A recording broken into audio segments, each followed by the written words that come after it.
Il n'y a dans le Coran aucun verset qui interdit de manière explicite le vin. Pourtant, dans le Coran, les interdits sont bien détaillés.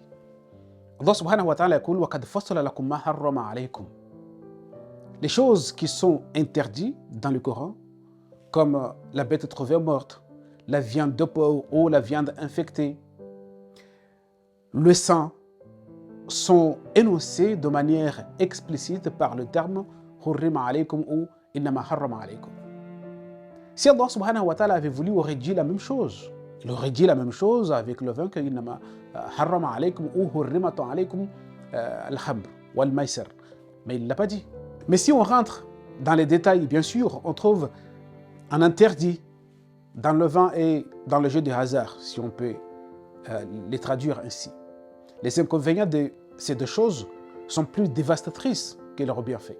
Comme Allah subhanahu wa ta'ala يقول يسألونك عن الخمر والميسر قل فيهما إثم كبير ومنافع للناس وإثمهما أكبر من نفعهما. Donc le haram qu'on peut trouver dans le vin ou comme dans le maisir, c'est la partie qui crée plus des inconvénients que le bien. Comme Rabbana subhanahu wa ta'ala a dit إثمهما. Donc ithm, parce que ithm c'est quoi? Ithm c'est parmi les choses interdites. والإثم والبغي بغير الحق. Ithm c'est haram. Donc, ithmuhuma akbar. Dans le vin, il y a quelque chose de haram. C'est ce qui, bien évidemment, cause des dégâts. Ithmuhuma akbar min nafa'ahuma.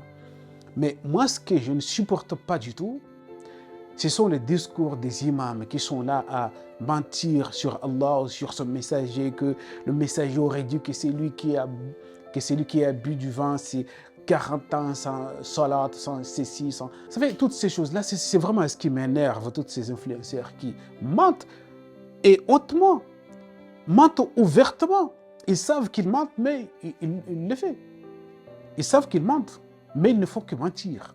Donc il faut bien comprendre qu'Allah subhanahu wa ta'ala, s'il avait voulu, il fait ce qu'il veut, il aurait dit tout de suite, hurrimatu alaykum al-khamr wal maisir.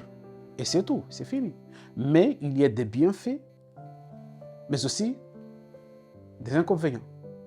À toi de choisir, de ne pas tomber dans le haram, dans les inconvénients, et essayer de tirer les bienfaits qui s'y trouvent. Wassalamu alaikum.